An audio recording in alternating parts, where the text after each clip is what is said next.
One might argue that if Sorel had gone to bed that night the way a sensible queen ought to, she would never have heard a single word, and she might be sleeping under the black slate roofs of Caldmore to this very day. But then again, if the Alpha King had learned to guard his tongue half as well as he guarded his borders, there would have been nothing worth overhearing at all. So if a person wished to be strictly fair about the matter, and Sorel would later decide that a person did, then the whole cold ruin of it belonged to him. Every frozen mile of what came after.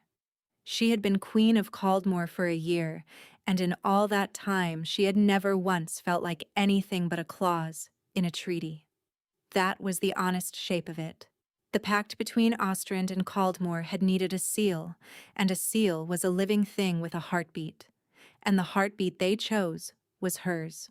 She had crossed the mountains at 17 with a chest of borrowed finery and a bond she had not asked for humming under her ribs, and she had spent every day since trying to earn a place that had only ever been rented to her. The court called her the snow bride behind their hands because she came from the cold north and because she did not thaw the way they wanted her to. So she learned their customs instead. She learned which lords to flatter and which to simply outlast.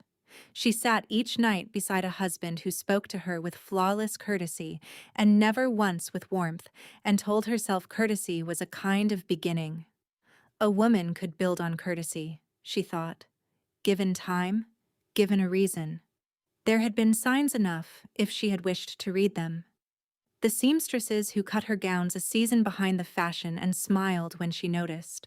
The council that fell silent the moment she entered and took its business up again when the door closed, as though she were a draft to be waited out. The name in the corridors, the Snow Bride, always spoken just loud enough to carry and always denied to her face.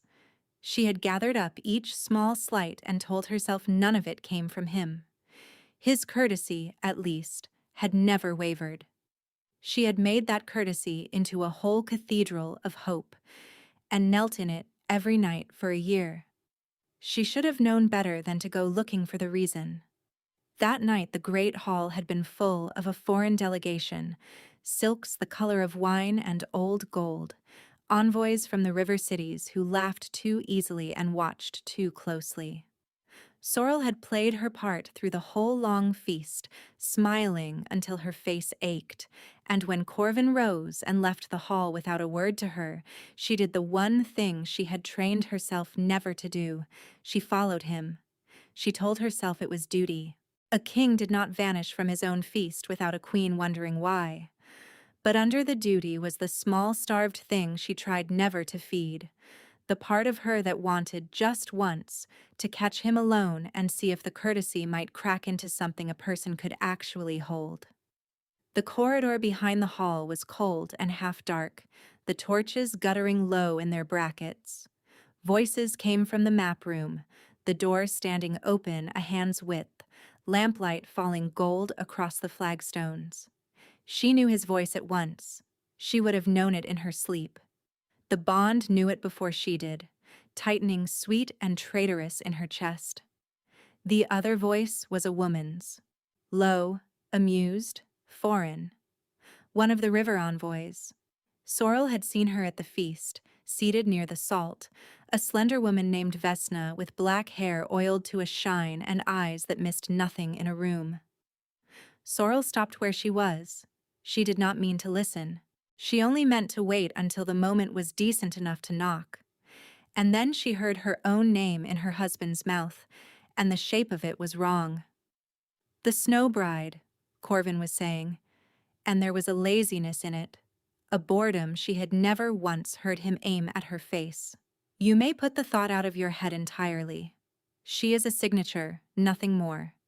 A cold clause in a colder document. I feel no more for her than I feel for the ink that dried the treaty.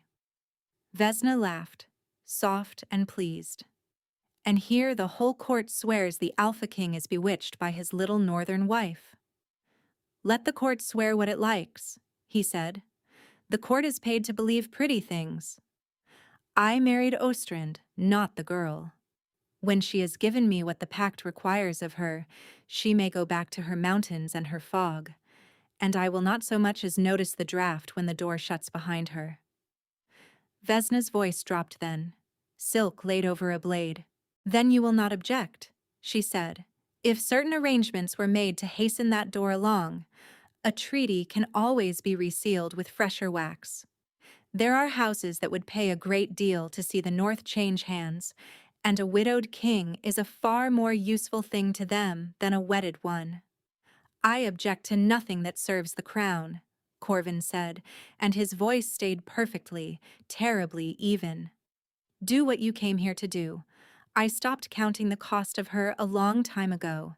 Something in Sorrel went very quiet and very cold, the way a pond goes still under the first hard freeze. She had spent a year telling herself that his silence was patience, that his courtesy was a slow road to something warmer waiting at the end of it. And here was the truth, handed to a stranger in a dark room as easily as a man hands over an empty cup. She was ink. She was a draft under a door. She should have gone then. Any sensible woman would have gone.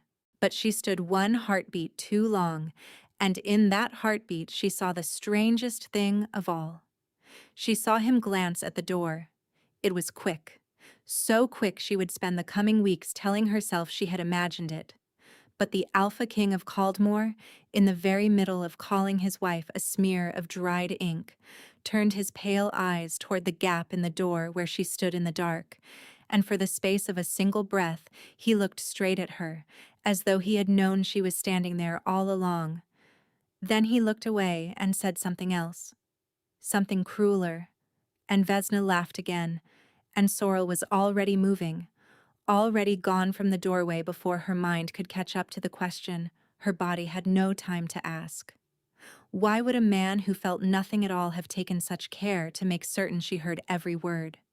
She did not remember the walk back to her chambers. One moment she was in the cold corridor with her husband's voice still curdling in her ears, and the next she was standing in the middle of her own rooms with no memory of the stairs between, breathing as though she had run the whole way up them. Maren found her like that. Maren had dressed her hair that very evening, a girl of the Caldmore lowlands with quick hands and quicker eyes, the nearest thing to a friend Sorrel had made in a year of careful strangers. She took one look at the Queen's face and set down the ewer she was carrying. "My lady," she said, "what happened? Who did this to you?" "Nobody," Sorrel said. Her own voice sounded far away, as though it belonged to some other woman across the room. "Nobody did anything at all. That is rather the whole of it." Maren did not believe her. She crossed the room and took the Queen's cold hands the way a person takes the hands of someone standing too near a ledge. "You are shaking," she said, "and you will not tell me why.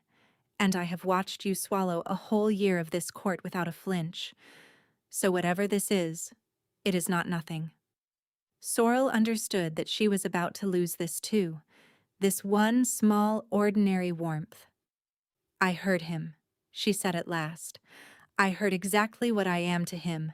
It turns out I am a piece of furniture that knows how to sign its own name." She had been raised in Ostrand to understand a mate bond the way other children understood their letters. It was the first lore the old folk taught, that the bond was a road worn slowly between two souls, and that a road left open only deepened with use, and a road deepened past a certain point could never afterward be unmade.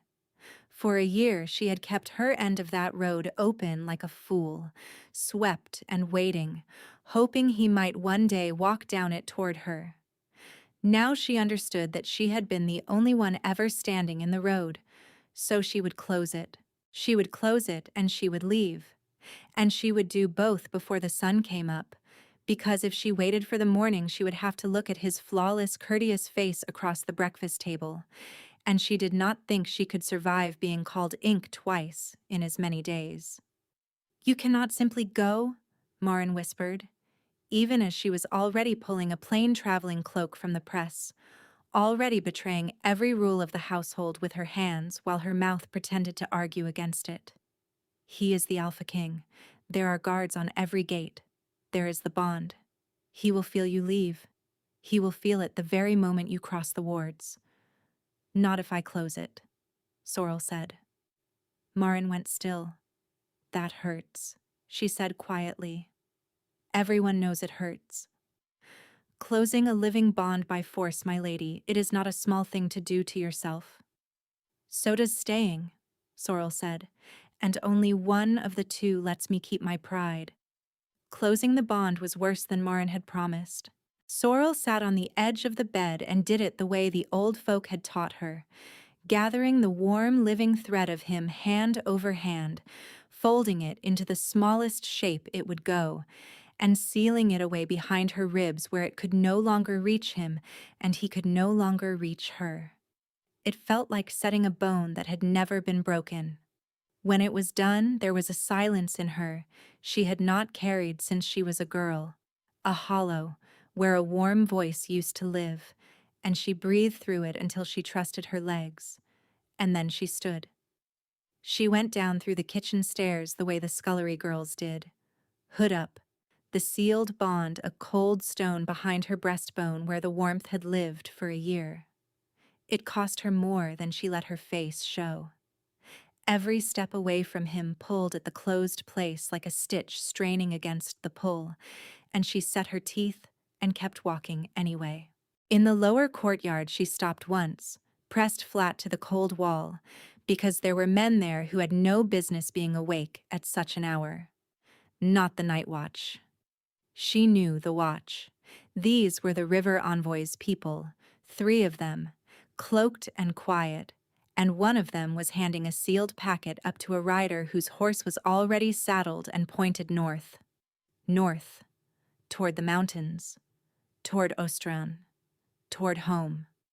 Sorrel filed it away without knowing why, the way a soldier files the shape of a thing that will matter later, and then the rider was through the postern and gone into the dark, and she made herself keep moving before her nerve could fail her. The eastern gate let her out with the dawn carts, a cloaked woman on a plain horse among the charcoal men and the fishwives, and no one looked twice at the snow bride, because no one in Caldmore had ever truly looked at her at all. That, at least, she could finally put to use. By the time the sun came up gray over the black roofs of the city, Sorrel was a full mile past the last wall, riding hard for the high passes, and the queen the court had never bothered to know was simply gone. Corvin woke at dawn to a cold he could not name. He lay a moment in the gray light and did not understand it, the wrongness of it, the silence where something warm had always been. Then he understood it all at once and sat up as though struck, one hand pressed flat to his own chest, to the sealed and empty place where a warm and stubborn road had run for a year without his ever thanking her for keeping it. He did not shout. He did not wake the household. A lesser man might have. Instead, the Alpha King of Caldmore rose in the cold and crossed to the locked drawer of his writing desk, and his hands were not quite steady as he opened it, and for a long moment he looked at the thing inside that no one in his court had ever once been allowed to see. Then he lifted his head toward the north, toward the mountains, toward the road she would take, and the look on his face was not the look of a man who had gotten what he wanted. It was the face of a man watching a plan go exactly right, and understanding far too late what it would cost him when it did. "Wake my riders," he said into the empty room, "and bring me the map of the Ostran passes, every last one of them." Ostran took her back the way the cold takes a traveler, without ceremony and without mercy, simply folding her into itself as though she had never once left it. She came up through the high passes on the second day, the mountains closing gray and familiar around her, and something in her chest that had been clenched tight for a year began, strangely, to ache instead of merely hurt. This was the country that had made her. Pine and black rock, and a wind with teeth in it. She had been so young when they sent her south. She had told herself for a year that she did not miss any of it. She had been lying, the way she lied about most things that might one day be used against her. The hold of Ostrand sat where it had always sat, a fortress of dark stone grown out of the mountainside like a thing that had decided long ago to be a mountain itself.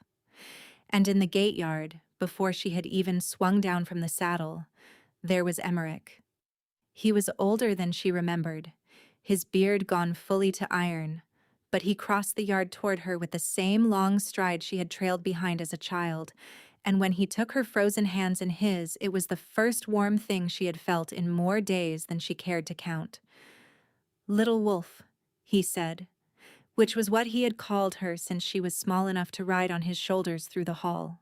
Emmerich had been regent of Ostrand since before she could walk, the man who had held the whole hold together through her father's long dying and her own green years after, the man who had looked at a half-wild orphan girl and decided she was worth the teaching.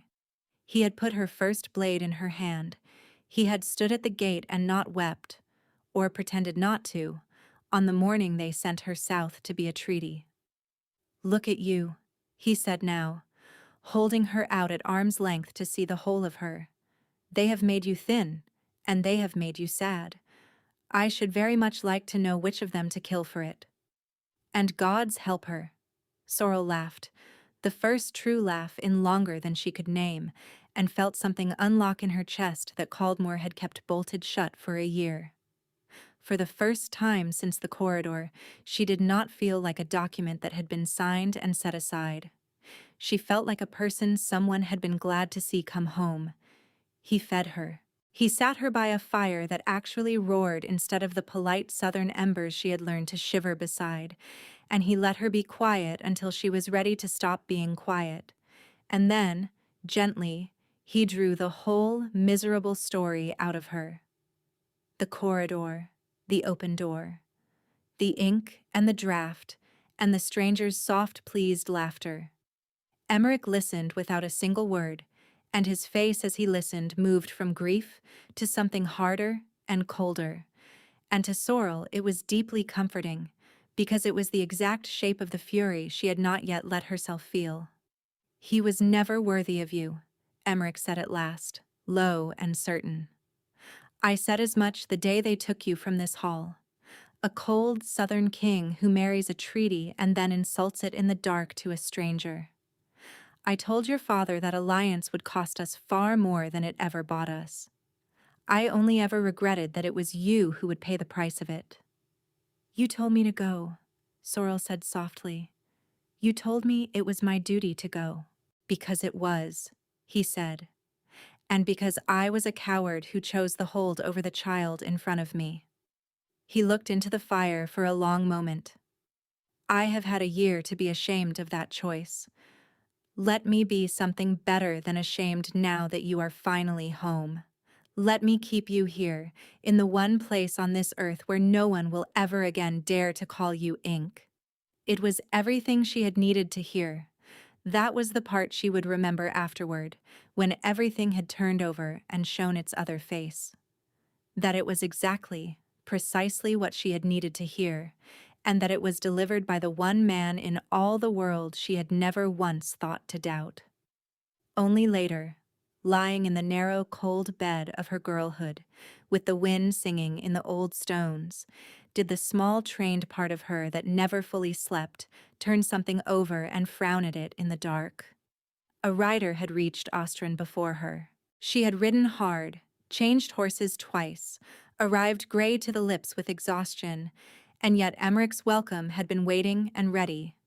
The fires banked just so, her old room aired out. A place laid for her at the high board as though her coming had been known for days. Someone had sent word ahead of her, faster than she herself had been able to travel, and the only riders she had watched leave Caldmore that night pointed north had been the river envoy's men, passing a sealed packet up to a horse already turned toward the mountains, toward Ostrand. She told herself it meant nothing at all. She was tired and heartsore, and seeing dark shapes in shadows the way frightened people always do. She closed her eyes and reached for sleep. She had very nearly found it when the horns began. They were the deep horns, the wall horns, the ones Ostrand sounded only for an army or a king. Sorel was on her feet with her heart slamming before she was fully awake, at the arrow slit, staring down through the blue dark of the small hours at the road below the gate. There were riders on it. A hard, spare company under a black banner she knew better than she knew her own name. Come up through passes that should by every right have stopped them, arrived faster than any grieving husband had the least right to arrive.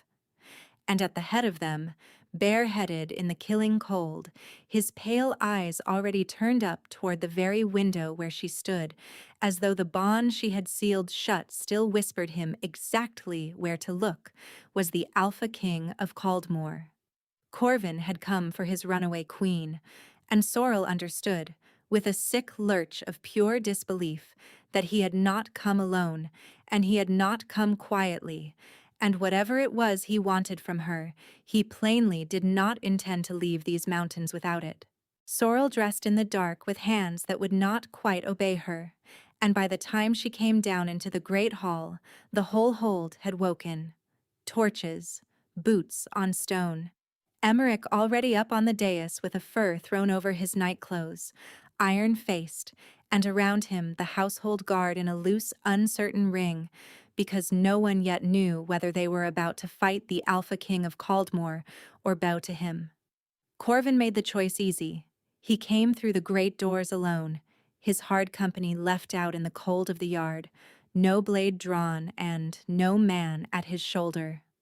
Sorrel hated that she understood at once what it was, the oldest kind of power, the kind that does not need to raise its voice. He crossed the flagstones unhurried, snow still melting on his black cloak, and did not so much as glance at Emmerich on the high dais. He looked at her. "Wife," he said. The word landed in the silent hall like a stone dropped down a deep well. Sorrel felt every eye in Ostrand swing to her and then back to him. She lifted her chin, because it was the only thing she could think of to lift. "I am no wife of yours," she said. "You told a stranger exactly as much yourself. Or do you not remember the map room?" "I remember it very well. I remember every single word." Something moved behind his pale eyes, quick and gone. "Ah," he said softly. "So you did hear." Emmerich came down off the dais then, one careful step, spreading his hands in the gesture of a host who means to seem reasonable while giving away nothing. "Your Majesty honors us," he said, in the voice he kept for envoys and creditors. "But you arrive under arms in the dead of night at the gate of a sovereign hold. You frighten my people, and you name a woman wife who rode all this way to be free of you. Ostrand is not Caldmore. Here a bond flown from is a bond ended. The girl is home. Take your riders and your grievance and go, and we will call it a private matter between houses." It was smoothly done, and Sorrel felt a rush of gratitude toward the old man. She watched Corvin to see it strike home. It did not. He smiled, and it was not a pleasant thing to watch, because it was the smile of a man who had been waiting all night for exactly that speech. "A bond flown from is a bond ended," he repeated. "In Ostrand. Yes. I have been reading your laws of late, Regent, more closely than you might care for. And your oldest law is very clear that a mate bond, once sealed between two wolves, cannot be cut by the flight of one party alone. It requires the severance right. Both souls beneath a single roof, one full turn of the moon, until the bond is cut clean before witnesses by both hands together. Anything less, and the bond stands. And so does the alliance it seals. And so does every claim I hold upon this hold as the husband of its daughter." The silence in the hall changed its shape entirely. Emmerich's face did not move. But Sorrel, who had known that face her whole life, saw the small tightening at the corner of his jaw, and did not understand it. He should have been angry. He was something else instead. He was caught. "You cannot mean to invoke the right," Emmerich said. I mean exactly that, said Corvin.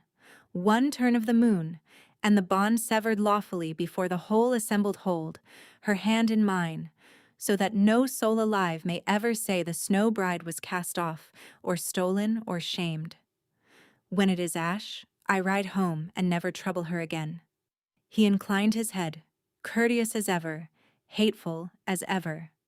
Unless the good regent would sooner I took my wife and rode out with her tonight. I am content either way. Choose. Choose, he had said, as though there were truly a choice in it.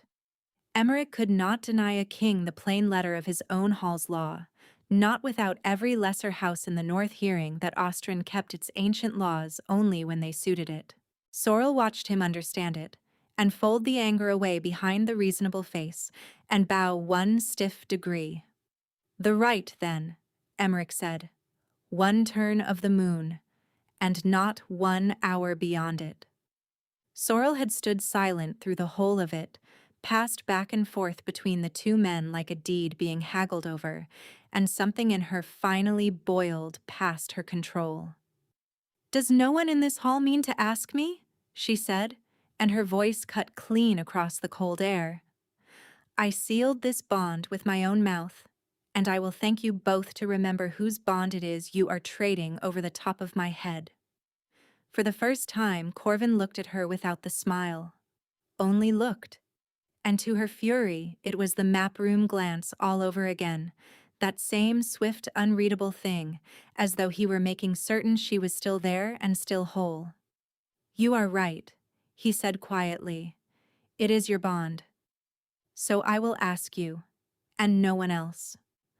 Will you grant me the right, Sorrel? One turn of the moon under your own roof, on your own ground, ringed round by your own people who love you. Or would you sooner I stayed your husband forever? Put that way, it was no choice at all, and he knew it. She hated that he knew it. Stay your month, she said through her teeth. Cut your bond, and then get out of my mountains. Done, said the Alpha King of Caldmore, and he looked, for one strange instant, almost relieved. They gave him the East Tower, as far from her rooms as the hold could manage, and the household went uneasily back to its beds. Sorrel did not go to hers. She stood in the emptied hall, staring at the doors he had come through, trying to make the pieces lie flat and failing. She did not hear him come back. For so large a man he moved like weather. One moment she was alone, and the next his low voice was behind her. "You closed the bond well," he said. "I felt it go. It was the cleanest severing I have ever felt, and it nearly put me on the floor. You were always better at this than they gave you credit for." She turned on him. "Do not," she said. "Do not stand in my home and hand me kindness now. I heard what I am to you." "I know what you heard," he said, "and I will not argue it tonight. You would not believe me, and you would be right not to." He came one step closer, his voice dropping, every trace of the lazy court boredom gone out of it. There was only something urgent and quiet left. "But hear this much, Sorrel, and hear it as a soldier and not as a wife. Whatever else you come to believe of me before this moon is out, do not trust the safety of these walls. Do not eat what you have not watched poured. Do not walk the yard alone after dark. And whatever kind hand reaches for you inside this hold, however long you have known it, look very hard at what it is holding before you take hold of it." Cold went down her spine that had nothing to do with the mountain air. "What are you saying?" she whispered. "These are my people." "I am saying," he said, "that you rode out of one danger and straight into a far worse one, and you did it because I made you, and it is the single worst thing I have ever done." Then his eyes flicked past her shoulder to the dark mouth of the corridor, to a shadow that had just peeled itself from the wall there, and his whole body changed, and he said, very pleasantly and very loudly, "Good night, wife," as though he had said nothing else at all. The severance rite, it turned out, had rules, and the rules were a daily torment.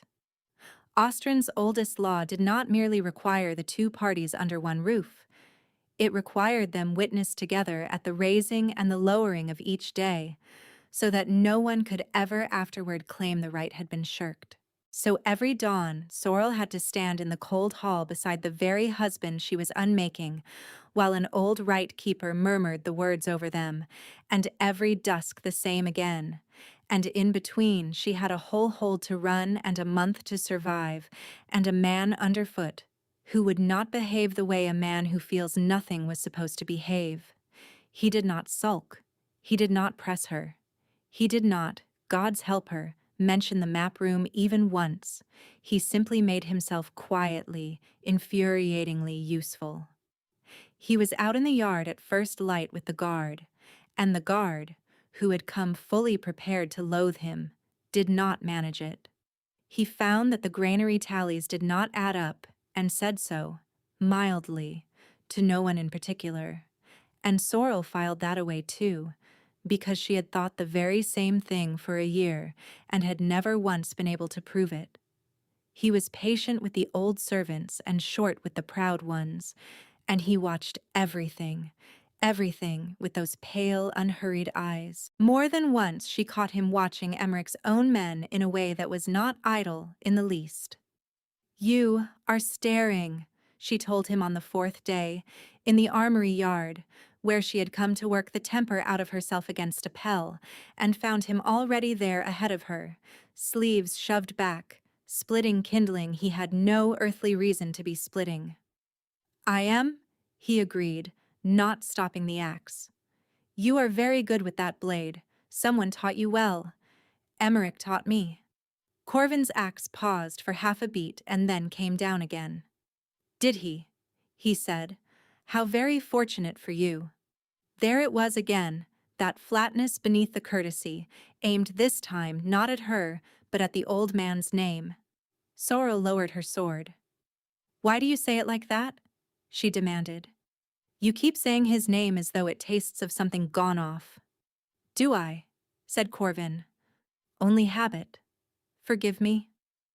And he smiled the court smile, the ink smile, the one that closed a door gently in her face, and bent and picked up another log.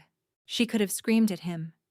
Instead, she went back to the pell and hid it until her arms shook and her breath tore, and told herself she did not care in the slightest what the Alpha King thought of the man who had raised her out of nothing.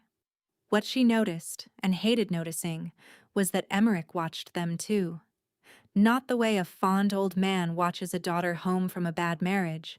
He watched the way a man watches a door he has left unlocked by mistake.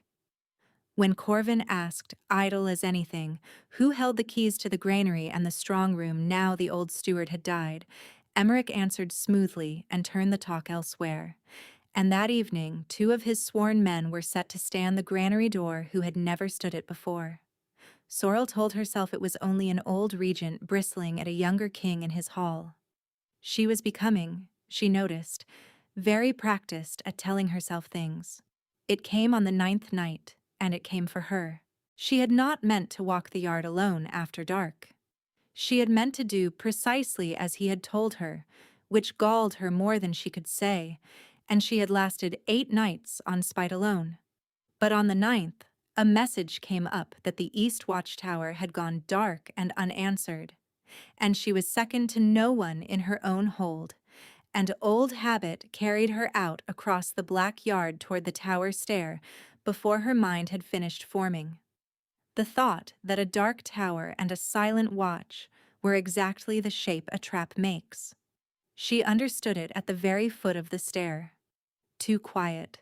No frost crunch of a sentry shifting his weight on the boards above.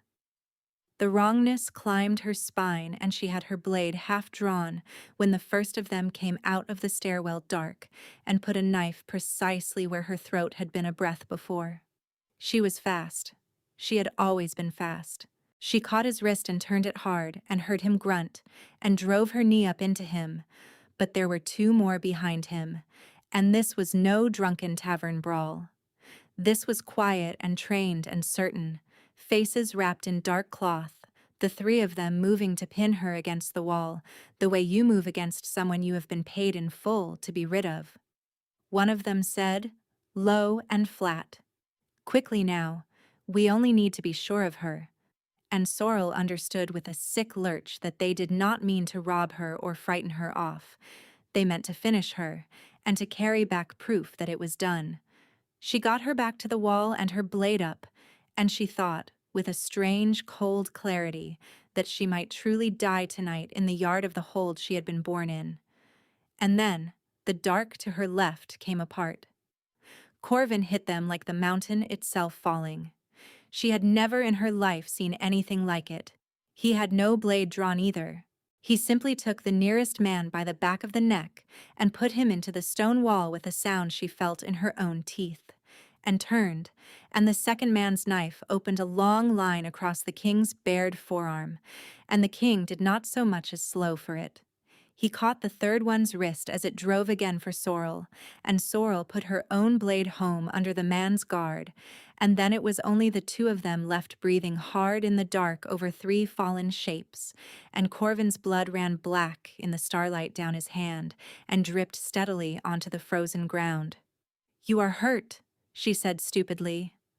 "I have had far worse from politer people," he said. "Are you whole?" "Sorrel, look at me. Are you whole?" And his hands came up to her face, both of them, cold and shaking very slightly, turning her head to the moonlight to check her for wounds with a care that no man who felt nothing at all for a woman had the least business feeling. Sorrel stood in the wreckage of the night with her heart slamming against her ribs, and felt the sealed place behind them give one hard, traitorous throb toward him before she could smother it. He would not let her raise the hold. That was the first strange thing. "No alarm," he said, low and fast, already dragging the fallen men back into the deeper shadow of the tower. "No bell. No word to anyone at all. Not tonight. Not until we know more." "Know what?" she hissed. "3 men just tried to cut me down in my own yard. My people will want an answer for it." "Your people," said Corvin, crouching over the nearest body and going through it with quick, sure hands. He came up with something small and went very still, and then he held it out to her flat on his bloodied palm so that the starlight could catch it. It was a token. A little iron token, stamped with a mark that Sorrel had known her whole life, had worn herself as a girl, the mark carried by every man sworn personally and by oath to the regent of Ostrand. "These are your people," Corvin said very quietly. "That, my lady, is rather the whole of the trouble." Sorrel did not believe it. She would not let herself believe it.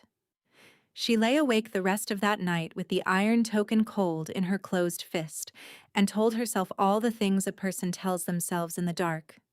That a token can be stolen off a dead man. That a mark can be forged in an afternoon by anyone with a hammer. That her enemies, and a queen, even a rented one, collected enemies, might want nothing in this world so much as to turn her against the one man who had never once failed her. Emmerich had held her when she was small enough to carry. Emmerich had wept, or very nearly, at the gate. Emmerich had said, "Let me keep you here, where no one will ever call you ink again. You did not stamp your own iron onto the men you sent against the child you raised." It was too stupid a thing to be true. It was so stupid that it had to be a frame laid by someone who wanted her looking the wrong way. She told Corvin exactly that in the morning, low and fierce, under cover of the Right Keeper's murmured words, and Corvin did not argue with her. That was the maddening thing about him. He only listened, and inclined his head and said, "Perhaps you are right. Watch then and decide the matter for yourself. I would far rather you saw it with your own eyes than took my word for any of it. I have not earned your word." And so she watched. She had meant to watch him, to catch the king out in his lie, to prove the iron token was his invention and not her old man's guilt. Instead, she found herself watching all of it, the whole hold, with the cold, trained eye that Emmerich himself had ground into her across a childhood. and she did not much like everything the eye kept bringing back to her. The trouble was that the watching kept turning into something else entirely. She would set herself to study him for a lie and instead catch herself studying the line of his throat when he tipped his head back to laugh at something one of the stable boys had said. She would resolve to mark every false note in his courtesy, and instead notice that the courtesy fell away completely when he thought no one was watching him. That the real man left underneath it was drier and quieter, and far more tired than the polished king the whole court had been sold. He brought her no cups of cocoa out on the cold walls. He made her no pretty speeches over dinner. He simply began, somewhere in the middle of that long, strange month, to talk to her the way a person talks to someone they have privately decided is worth the truth, in low, even sentences with all the performance stripped clean out of them, and it undid her far worse than any flattery in the world could have. Maren saw it before Sorrel would say it aloud. The girl had come north in the same wagon train that carried the king, and she dressed Sorrel's hair each night the way she always had. One evening she met Sorrel's eyes in the polished steel mirror and said, plainly, "You look at him now, the way you used to look at the door he came through." "I am watching him for a lie," Sorrel said. "Of course," said Maren, drawing the comb through her hair, not troubling to hide her small, knowing smile. "That is surely all it is." And Sorrel sat very still under the girl's quick hands and understood, with a sinking heart, that if Maren could read it plain in a mirror, the whole hold could read it too. And one of them was almost certainly still trying to see her gone. And the bond would not stay sealed. That was the part she told no one, not even Maren. She had drowned it. She had folded it small and buried it behind her ribs with her own 2 hands, and every day he spent beneath her roof, it strained against the seal like a live thing that had scented open air. When he stood too near her at the dawn rite, she could feel it press and ache. When his bandaged arm, the arm he had opened saving her life, brushed against hers by accident at the board, the seal thinned to almost nothing and warmth leaked through it, and she had to grip the edge of the bench to keep her face still and cold. She was unmaking this bond by law, one witness dawn at a time, and her own traitor heart was laboring to knit it back together in every hour that fell between. It came to a head on the cold edge of the second week, in the corridor outside the Right Hall, the 2 of them alone, the last torch guttering low in its bracket. He had said something to her. She could never afterward remember what, only that it had been true and unguarded and had reached straight past a year of her careful armor, and she had turned to answer him and found him nearer than she had thought, and the answer had simply died in her throat. They stood too close together in the failing light. His pale eyes moved over her face, unhurried, the way they always did, and for once he did not trouble to hide what was in them, and what was in them was not the boredom of a man who feels nothing at all. "Sorrel," he said, low, and it was not the court voice. It was a voice she had never once heard him use, and it went straight through the seal like a blade through wet paper. For a single unbearable instant the bond flew wide open. She had sealed it shut against him. She had drowned it with her own hands. And still it tore wide for the length of one heartbeat. And in that one heartbeat she felt him, the whole of him, everything the mockery in the map room had sworn was empty. And it was not empty. It was flooded. It was a wanting so old and so deep and so carefully buried that feeling it was like laying her bare hand on a fire she had been told for a year was stone cold. He wanted her. He had always wanted her. And underneath the wanting, tangled all the way through it, was a fear so sharp it stole the breath out of her, a fear that had nothing to do with wanting her and everything to do with keeping her alive. Then the seal slammed shut again, and Corvin stepped back from her as though she had struck him across the face, his own face gone white and stricken with the knowledge of exactly what she had just felt in him. And Sorrel stood alone in the guttering torchlight with her whole understanding of the last long year coming quietly apart in her hands, and could not force out a single word. She did not sleep that night. She had felt the truth of him with her own soul, and it did not match a single word he had said in the map room, and the not matching would not let her rest. She found him before the dawnlight, in the cold gray hall, alone. He was standing at the great hearth with his back to her, and he did not turn, though she knew he felt her come in, because the bond had not fully sealed again since the corridor, and it never would now. It hummed between them, thin and stubborn and awake. "You lied to Vesna," she said to his back, "in the map room." Every word of it was a lie.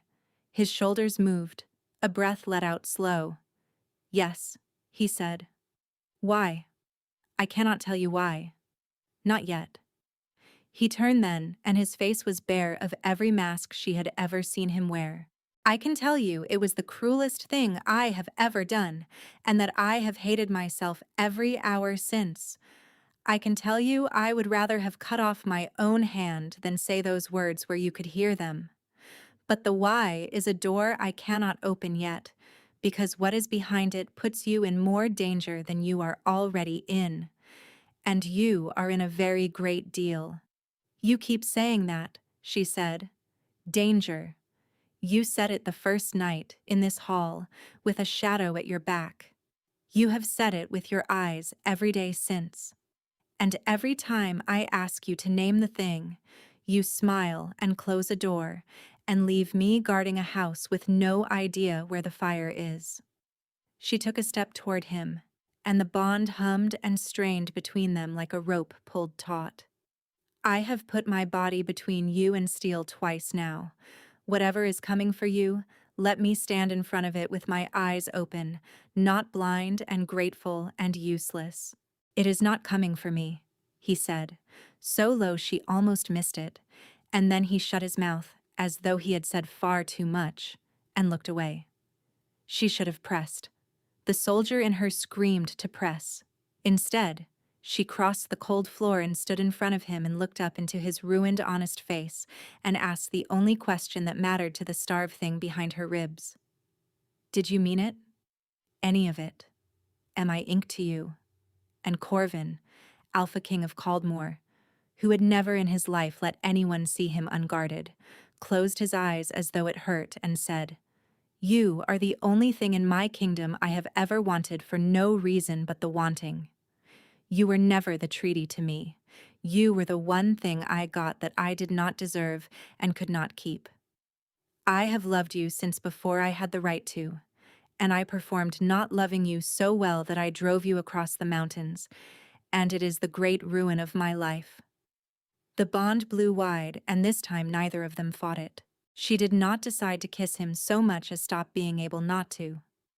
The distance simply closed, and his hands came up to frame her face the way they had in the yard. But there was no blood this time, and no blades. Only the two of them, and a year of cold coming undone in a single breath. He kissed her like a man coming in out of a storm he had built with his own hands. She kissed him back like she was furious about it, because she was. Because loving him was the least sensible thing she had ever done, and she was going to do it anyway. There was no audience for it. That was the thing she would keep.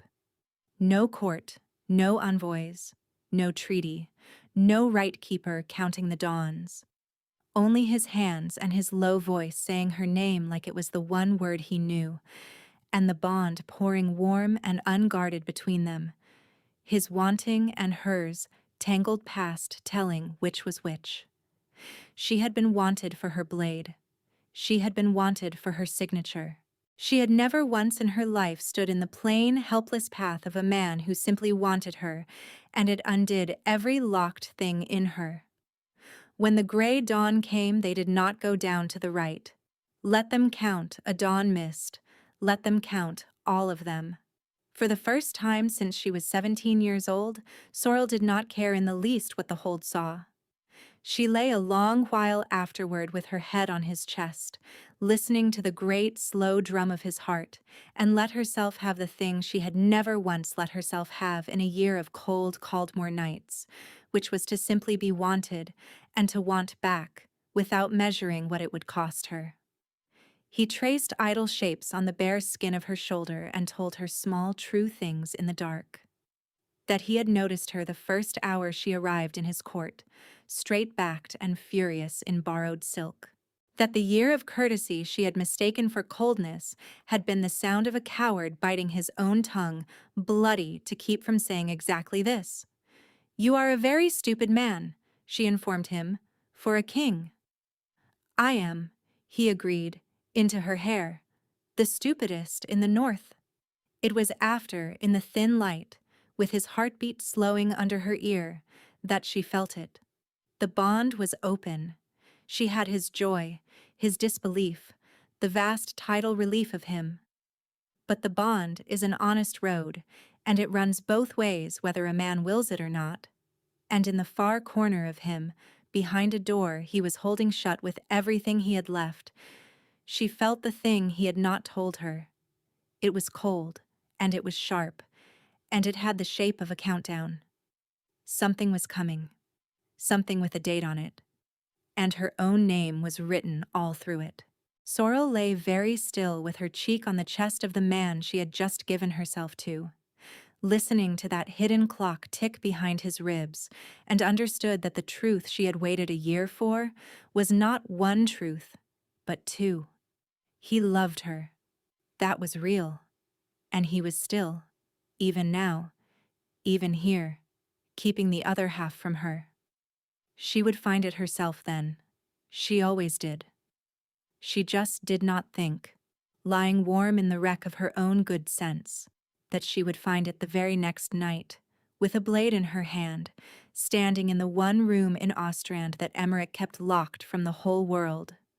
The moon was 3 nights from full, 3 nights from the end of the rite, when the horn sounded again, and this time it was not a king at the gate. It was the river envoy. Sorrel stood at the arrow slit and watched the small, elegant company come up the pass under a banner of wine and old gold, and her whole body went cold because she knew that banner. She had last seen it in the great hall of Caldmore on the worst night of her life, and here it was climbing the road to her home as though it had every right, and at the head of it rode the slender black-haired woman who had laughed while a king called his wife Ink. "What is she doing here?" Sorrel breathed. Behind her, Corvin had gone very still. His voice, when it came, was flat and careful and frightened in a way she had never heard from him. "That," he said, "is the question, and I do not like a single answer I can think of." They watched the company come through the gate together at the narrow slit, and Sorrel felt the fear pouring off him through the open bond, cold and precise. It was not the fear of a man for himself. This was the fear of a man watching 2 halves of a thing he had kept apart slide toward each other, knowing what they made when they met. "We have to leave," he said. "Tonight. You and I. Out the postern. Before the rite is done. I will answer for breaking it. I will answer for anything. Only put the mountains between you and that woman before morning." "I am not running again," Sorrel said. "I ran once on your account and it cost me a year, and most of my pride. If there is a danger under my own roof, I will look it in the face and know its name before I so much as reach for a saddle." She turned from the slit.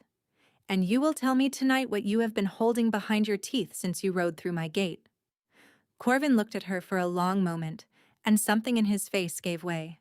Some last wall he had been holding. "Tonight," he agreed quietly. "After the hold sleeps.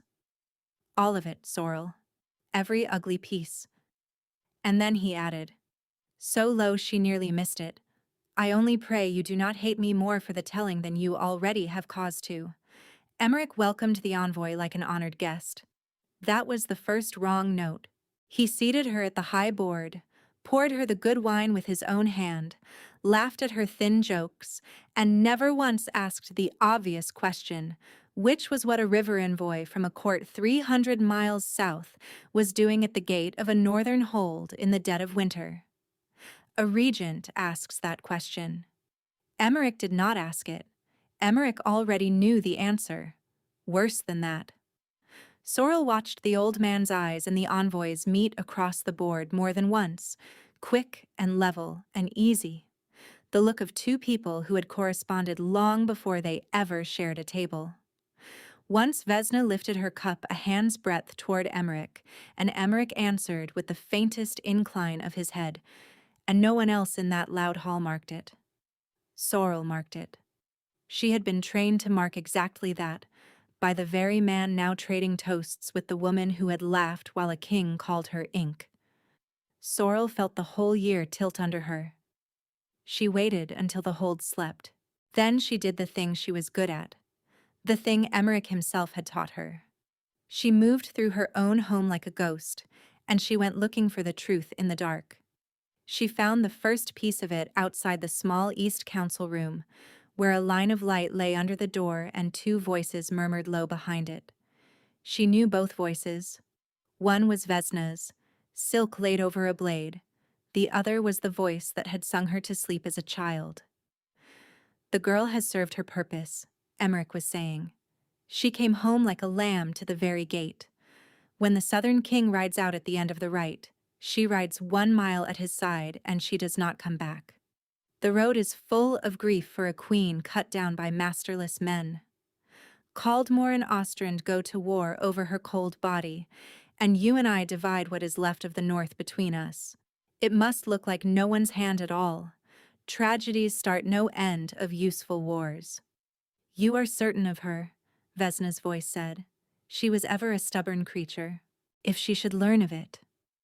"Learn of it," Emmerich said, and Sorrel heard him laugh softly, the warm, low laugh she had loved her whole life. "I made that child, envoy. I know every door in her, because I built the house. She will do as she is bid to the very end, because she has never once believed she was worth more than the doing. And when she is gone, she will have served the North better than any treaty ever could." Sorrel stood in the dark with her hand pressed to her own mouth and did not breathe. She had thought, an hour ago, that she understood grief. She had been wrong. This was a colder thing than grief. This was the whole foundation of her going out from under her at once, every warm memory she owned, turning in her hands to show the tooling on its underside, the careful, patient hand of a man who had never loved her at all, only shaped her, the way a smith shapes a blade he means one day to throw away. She did not remember deciding to move. One moment she was frozen outside the council room with her whole childhood curdling in her ears, and the next she was halfway across the sleeping hold on legs that were not quite her own, past the banked fires and the snoring watch, going to the one person left she thought she could trust, going to find Corvin. She found him. That was the trouble. She found him exactly where she should not have been able to. The strong room of Ostrand sat behind an iron door in the oldest part of the keep, and only the regent held its key, and Sorrel had never once in her life seen it standing open. It was standing open now. Lamplight spilled out of it across the cold stone, and inside, kneeling before Emmerich's own strongbox with a sheaf of papers fanned in one hand, was the Alpha King of Caldmore. For one wild, joyful heartbeat she thought, "He knows. He is proving it. He is on my side." And then she saw what the papers were, and the joy curdled in her throat. They were not Emmerich's ledgers. They were letters, months old, the parchment soft with handling, and she knew the seal on them, because she had seen it 100 times on the maps of Caldmore. They were his. He had carried intercepted letters north in his own saddlebags, letters that named a plot against the Queen's life. And he had said nothing. And she understood in one sick rush that he had known. Before the map room, before the mockery, before any of it. He had known they were hunting her, and he had performed cruelty and driven her across the mountains and followed her into the trap, and never once, not in the yard with her blood on his hands, Not in his own bed with the bond wide open had he simply told her she was in danger. Corvin looked up and went utterly still. "Sorrel," he said. "How long?" she said. Her voice did not sound like her own. "How long have you known?" "Look at me. How long have you known they meant me harm?" He did not look away. She would give him that later, when she could bear to give him anything. He knelt in the spilled lamplight with the proof in his hand and did not look away from her. "Since before I came to your court," he said. "A cipher fell into my hands last autumn, a letter between the river cities and a hand in the north I could not name. It spoke of breaking the alliance by making a widow of me, and it named you." He set the papers down. "I only knew that the safest place for you was anywhere the plot did not expect you to be, and that a queen her king had publicly cast off would be worth nothing to anyone wanting to hold her over him. So I made certain you heard me cast you off. I made certain you ran, and I told myself I was saving your life." "You drove me here," Sorrel said. "To them. To the very hand you could not name." "I know," he said, and his voice broke. "I did not learn it was Ostrand until I decoded the last of these on the road behind you, and by then you were through the gate, and all I could do was follow and stand between you and it without letting them see me. I have done it so badly that you hated me the whole year, and I would do it all again the same, because you are alive, and that is the only sum I know how to add." She wanted to strike him. She wanted to fall against him. She did neither. "Why did you not simply tell me?" she said. "In the yard. In your bed. Any hour of any day." And here he hesitated, and what he finally said was worse than any lie. "Because I did not think you would believe you were worth the saving," he said quietly. "I have watched you flinch from every kindness for a year as though it were a trap. Someone taught you, long before I met you, that you were a thing to be spent. A signature. A tool that signs its name and is sent away and does not ask why. And a woman who believes she is worth nothing does not run from a plot against her life. She walks into it with her head down. I could not tell you that you were hunted, because you would not have run. You would have knelt. The floor went out from under her, because it was true. She heard her own voice out of the map room, out of 100 cold Caldmore nights. I am ink. I am the draft under the door. I am useful. Nothing more. And underneath every one of them, older, worn smooth as a stone in a river, was another voice entirely. Little wolf, go south and do your duty and do not make a fuss. A treaty does not weep. A tool does not ask to be loved. Emmerich's voice. It had always been Emmerich's voice. She had carried his hand pressed flat over her own heart her whole life, and called the weight of it her own. He made me small, she whispered, so that I would be easy to spend. She did not get to sit with the horror of it. She never got to sit with anything. The iron door swung wide, and the strong room filled with lamplight and sworn men, and there in the doorway stood Emmerich, and his face was a study in grief so perfect that for one heartbeat even Sorrel almost believed it. "There," he said heavily to the men at his back. "You see how it is. The Southern King in my strong room in the dead of night, my letters in his hands, my queen at his side. He came north to rob us and carry the girl off to her death and lay it at Ostrand's door. Come away from him, child. Tell these good men what he is, and we will keep you safe, as I have always kept you safe." And there it was. The trap sprung clean, and she the jaw of it. He needed her word. She was the wronged queen, the one witness every house would believe. One word, and Corvin condemned for treason, the alliance shattered, the war lit, and Emmerich weeping at the graveside of the child he had spent. He had built the whole machine to run on her obedience. He had built her to run on it. Sorrel looked at the man who had raised her, and she smiled, and it was not a kind smile. "You taught me to see a trap," she said. "You should have remembered that you taught me too well." She turned to the sworn men, the honest, frightened faces of the hold she had been born in. "He says the king cut down 3 of his men," she said, and her voice rang off the old stone. 3 men did fall. They fell in the east yard 9 nights ago with their faces wrapped, putting a knife to my throat in the dark, and every one of them wore the iron of the regent's own oath. She lifted the little token she had carried for 9 nights and let the lamplight catch it. "Who among you stamps this iron? Not the king of Caldmore. Him." A murmur went through the men like wind through standing wheat. "And he says the king came to carry me to my death," she went on, before Emmerich could speak. "But 1 hour ago I stood outside the East Council room and heard the whole shape of it in his own mouth, spoken to the river envoy he has feasted at his table. I ride 1 mile at the right's end and do not come back. Masterless men take the blame, and 2 realms burn over my body while he and his southern friends divide the ash." She looked at Emmerich, and for the first time in her life she was not afraid of him. "If the king came to steal me, why do I stand free at his side?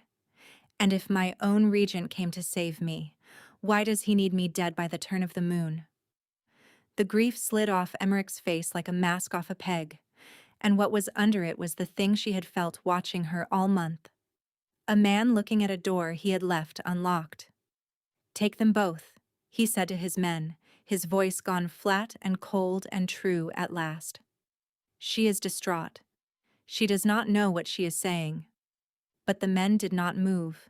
They were slow to raise a hand against a regent, slower still against the little wolf they had watched grow up, and in the half-breath of their hesitation Emmerich understood he had lost the room, and did the last thing, left a cornered man. He drew, and he came for her, because dead she was still a spark for his war, and living she was only the truth. Sorrel had been waiting for it. She had been waiting her whole life for it, she thought, and never known it. She turned into him the way he himself had taught her at 9 years old, furious and too small to fight fair, took the knife arm at the wrist, and used his own weight to put the Regent of Ostrand face down on the cold stone, with her knee between his shoulders. She leaned close to his ear, close as he had once leaned to teach her. "Little wolf," she said, "you should have let me grow up." Then the sworn men had him, and it was done. Vesna, clever to the last, had slipped her guard and vanished into the passes before anyone thought to hold her, a reckoning for another day. And then it was only the 2 of them, Sorrel and the king, alone in the ruin of the truth. "You saved my life," he said. "After everything, you still." "I saved the North," she said, proud of how level she kept it. "You happened to be standing in it." The hope went out of his face slowly, the way a fire dies when no one feeds it. "It began as a way to keep you breathing," he said. "But it stopped being only that so long ago I cannot find the day it changed. I love you. I do not care that it started as a lie. Look at what it became. That is the trouble," she said, and her voice was gentle, which was the cruelest part of it. "My whole life I have been what men decided I would be. Emmerich decided I was a tool. You decided I was a lie you told to keep me safe. Neither of you once decided to simply ask me." She stepped back, and the sealed place behind her ribs screamed at her to stop. "I am glad you are alive. I am glad the North is safe. But I have been spent by clever men who loved me my whole life, and I am done being spent, even gently. Goodbye, Corvin." And she walked out into the gray dawn of her freedom and did not let herself look back, because she knew that if she looked back, she would not be able to do it. Sorrel ruled Ostrand through the hardest winter in living memory, and she was good at it. She had always known, somewhere under Emmerich's careful hand, that she would be. The regency was hers by right, and by the plain will of a hold that had watched her take its traitor down in his own strong room. She cut the rot out of the guard name by name. She opened the granary Emmerich had bled, found it emptier even than Corvin had guessed, and filled it again by spring. Slowly, the hold that had once called a frightened girl, the snow bride learned instead to call a hard, just woman my lady, and to mean it. She was disciplined about not thinking of Caldmore. She thought of it only in the gray hour before dawn, when the bond she had never managed to seal shut again, lay warm and patient behind her ribs, carrying the far, faint weather of him across all those miles. She had stopped trying to close it. Closing it had nearly killed her the first time, and besides, she did not want it closed. She wanted the one honest thing she had left, even if it only ever reached her as distant weather. Corvin did not write her letters. She had half expected letters, and there were none, and she told herself she was relieved. What came instead, 3 weeks after she took the high seat, was a rider under a black banner bearing a single sealed document, and when Sorrel broke the seal and read it, she had to sit down. It was the treaty. The old pact that had bought her at 17 and sold her south, the one her whole life had been spent sealing. And across its face, in the king's own hand, was written that Caldmore released Ostrand from every term and every claim, in perpetuity, asking nothing in return. No bride, no bond, no tribute, no alliance owed. Ostrand was free, wholly and forever, of the treaty that had made her a signature. He had dissolved the very thing he had married. There was a line beneath it, in the same hand, smaller. Now there is nothing between us but you and me. If you never come, that is just. But I could not bear for you to stay away because a piece of paper once made you feel owned. You were never owed to me, Sorrel. You were only ever wanted. The paper is ash. The wanting is not. She read it more times than she would ever admit. She put the document in the strong room where Emmerich's letters had been, and she went back to ruling her free hold. And she did not answer it, because she did not know how to answer a man who had just handed her the one thing no one had ever given her, which was the freedom to choose him. It might have ended there, 2 free realms and a sealed bond neither would ever speak of, if the spring had not brought the northern summit, held of all the cold ironies at Caldmore. Sorrel could have refused to go, but Ostrand had real business at that table, and she had sworn never again to let clever men decide her hold's fate in rooms she was too proud to enter. So she went. She rode back through the eastern gate she had fled a year before, in her own colors this time, at the head of her own men, and no one in Caldmore called her the Snow Bride now. They did not quite know what to call her. She found she liked that. She managed 3 days without being alone with him. On the 3rd night she failed. She was crossing the cold corridor behind the great hall, the very corridor, and there was the map room, its door open a hand's width, lamplight falling gold across the flagstones exactly as it had on the night that broke her life in 2.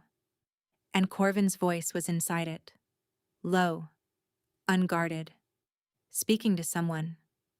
Sorrel stopped. She had learned once what listening at that door could cost, but then she heard her own name, and the shape of it was not wrong this time. It was the exact opposite of wrong. The counselor's voice came first, dry and reasonable. The northern lady will not have you, Majesty. A year she has let you dangle. Ostrand is free and needs nothing from us now. There are 3 good matches within a week's ride that would seal the West, and a king cannot mourn a treaty forever. There was a silence. Sorrel, frozen at the door, heard the fire pop. It was never only a treaty, Corvin said. Majesty, you want the truth of it, old friend, so here it is. And then, you will let it lie. I married a woman to seal a pact, and fell in love with her the way a stone falls down a well. All at once, and all the way to the bottom. And I was too much a coward and too much a king to tell her. And by the time I understood that keeping her alive and keeping her mine were not the same thing, I had broken both. He gave a short laugh with no humor in it. I have exactly one wife in this life, a free queen in the north who owes me nothing and does not want me, and I would sooner rule alone until I die than stand in a warm room and call some other woman ink because it is politic. I did that once. It is the one thing I have done that I cannot undo. Another silence, then the counselor, quieter. Does she know you feel so? No, said Corvin, and she never will, because the last gift I have left to give her is not to weigh her down with it. She has been wanted at, all her life, by men who called it love. I will not do it to her from across a mountain range for the rest of hers. And Sorrel, standing at the door exactly as she had a year before, understood that she was hearing the very thing the mockery had been built to hide, spoken now with no one to perform it for. Just a man alone in a lamplit room, telling an old friend the truth he meant to carry to his grave, because he had decided silence was the kindest thing he had left to give her. A year ago, she had backed away from this door in the dark and run all the way to the mountains. She had built a whole new life out of the running. She did not run this time. She pushed the map room door open, and the lamplight fell on her, and Corvin came to his feet so fast his chair went over. The old counselor took one look at the two of them and found urgent business elsewhere with a speed that would have been comic on any other night. Sorrel, Corvin said. How long were you? Long enough, she said. Her heart slammed the way it had in the yard with the blades coming. Long enough to hear you decide, by yourself, in a room I was not standing in, what I did and did not need to know. Again. She crossed the floor to him. You dissolved the treaty so I would be free to choose, and then you stood in here and chose for me, that I was better off never knowing you still loved me. You cannot do both, Corvin. Pick one. His mouth opened. Nothing came out. She had, she realized with a fierce private joy, finally rendered the Alpha King of Caldmore entirely speechless, so she made it simple for him. She reached behind her own ribs, to the sealed place she had guarded for a year, the bond she had drowned with her own hands on the worst night of her life, and did the one thing she had sworn she would never do again. She opened it. She threw it wide, on purpose, with her whole will, the deliberate opposite of the night she had closed it to run from him. It rushed between them all at once, both ways together, her wanting and his crashing with a force that rocked them where they stood. A year of held breath let go, and Corvin made a sound like a man struck through the heart by the last thing he ever expected to survive. You are opening it, he said, ragged. You closed it. You closed it to be free of me. I did, she said. And now I am free, and I am opening it anyway, and that is the whole difference, you impossible man. Nobody sent me into this room. Nobody sent me. I read your paper until I knew it by heart, ruled a hold through a winter, and crossed the mountains of my own free will, and I am standing in the one doorway that ever broke my heart, choosing you. Not the treaty, not the bond. You. Now for once in your life, stop deciding what I can bear and kiss me. He kissed her. There was no audience for it. She would keep that. Always. No court, no envoys, no treaty, no clever men counting what it was worth.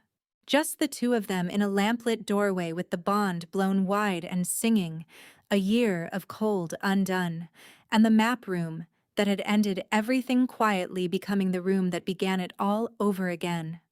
When at last he drew back, he pressed his forehead to hers and she felt him shaking, and through the open bond she felt the thing he could not say breaking over him in waves.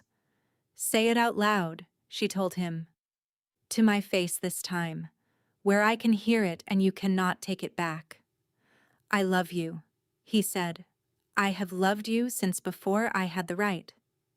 You were never ink, Sorrel. You were the whole letter. You always were. Good, she said unsteadily. And then, because she was still herself and always would be, now. About that treaty you tore up without asking me. Corvin started to laugh. In the end, they wrote a new pact. Not a treaty. Sorrel was very firm about that. Treaties bought people, and she had been bought once and did not care to be filed under the same word twice. What they wrote instead was smaller and far more binding. Two free sovereigns of two free realms setting their names to a single line that owed nothing to any council in the world. It sealed no alliance, no border, not a single sack of grain. It sealed only the two of them, by choice, for no reason but the choosing.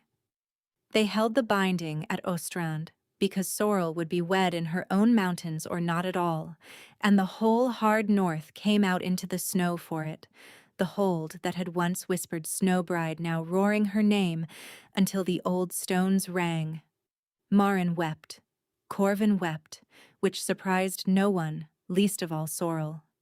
She very nearly did not. And then the bond gave her away entirely, wide open and honest between them for the whole world to feel, and she let the North watch its lady weep with joy for once in her life. "You are stuck with me now," he murmured when it was done. "No dissolving this one. There is no paper left to tear." "Why would I tear it?" she said. "I am the one who proposed it. If you will recall, I have made rather a habit of choosing you in doorways. Best thing you ever overheard," he said. She kissed him, and for once, she did not argue. If a person wished to be strictly fair about the whole matter, and Sorrel, ruling warm and loved in the country that had made her, had long since decided that a person did, then the entire ruin and the entire mending of her life belonged to one lazy, cruel, clever man, and to the single night he was careless enough to let her hear the truth through a door. She had left a kingdom over it. She had come home to a marriage over it. And she would not, given 100 years and every choice to make again, have changed one frozen mile of the road between.